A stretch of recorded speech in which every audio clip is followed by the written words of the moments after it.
Yan si tatay. Tay, ano po pangalan po nila, tay? Pipito si Kuya.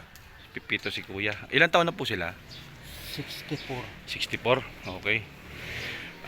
Ilan taon na po kayo dito sa San Jose del Monte?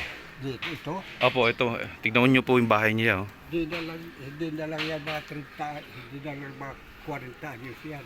Tagal Tagal na yan. Anak po nila? Anak, apo, wala po kayong asawa? Ay wala na ako asawa. Okay. Nabatay na, tagal na. Tagal na. Oh. Okay. Ano pong nila, yung sabihin pa paano kayo nakaka-survive sa araw-araw po? Pagkain. Opo, oo. May ano naman ako. Nagbibigay ng mga anak ko ng pagkain. Ay, isa ko naman yung lalaki. Nagtatrabaho ko construction. Yun, nabibigyan din ako. Oo. Sa gamot naman, hindi kayo Gamot? nahirapan, no? Gamot. Opo, gamot. Pagka mayroon sa barangay, nagpupunta ko doon, binibigyan ako. Oo. Vitamin. Opo. Pwede po tayo pumunta sa bahay nyo? Papasok ka. Opo. Mahirap pumasok.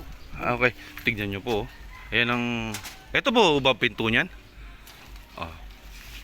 Pinto yan. Oo. Ayan ang pinto niya, oh. Mahirap pumasok. Parang... wala problema po yun. Yan.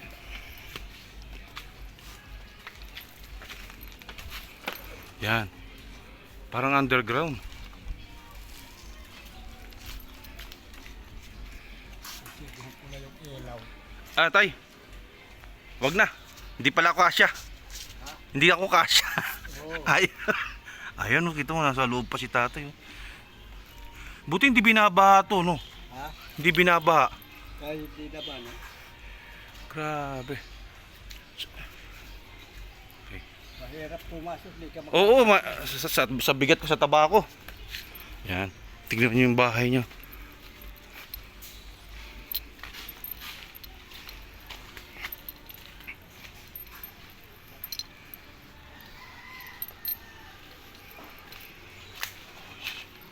Ano yun na, yung buong loob nun, napapasok nyo yun? Sir? Sa vlogging po? Sa vlog? Opo. Napapasok nyo yung buong loob nun? Hindi talaga kaya, pumasok ako. Oo.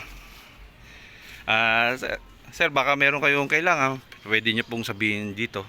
Kaya kung ako lang, nag-aano ako nung may matutulong sa akin, paggawa ko ng bahay ko. Okay lang. Ngayon, wala naman ako malapitan. Kaya titiis na lang ako. Kaya yung aking mga anak, wala naman mga trabaho. Pwede nyo po sabihin yung address nyo para puntahan na lang po kayo dito. Pwede. Sabihin nyo po.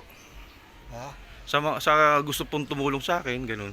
Oo. Sabihin nyo po yung address nyo. Pwede naman ako puntahan dito sa bahay. Sabihin nyo po yung address nyo.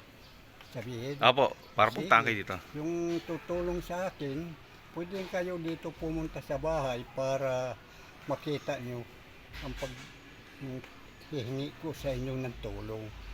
Okay na. Ano po pangalan nila ulit? Pipito si Kuya. Si Kuya. Okay. Mga sir, mga viewers ko po dyan, mahirap, mayaman. Tignan nyo naman po. Tignan mo yung bahay niya. Eto pintuan na to. Bubuksan doon, lulubog yung pinto. Nakita nyo naman kanina sa video, no? Yan, tignan nyo. Bali, papasok ka sa loob, nakayuko. Ganun po mangyayari. Nakayuko po, di ba, sir? Nakayuko ka pag nasa loob ka, di ba? Yun. Ako, hindi na ako pumasok dahil ang taba-taba ko eh. Diba? Yun lang po. Kaway na po. This is Jayco TV Vlog. Please subscribe and click the bell and share, ha? Salamat po.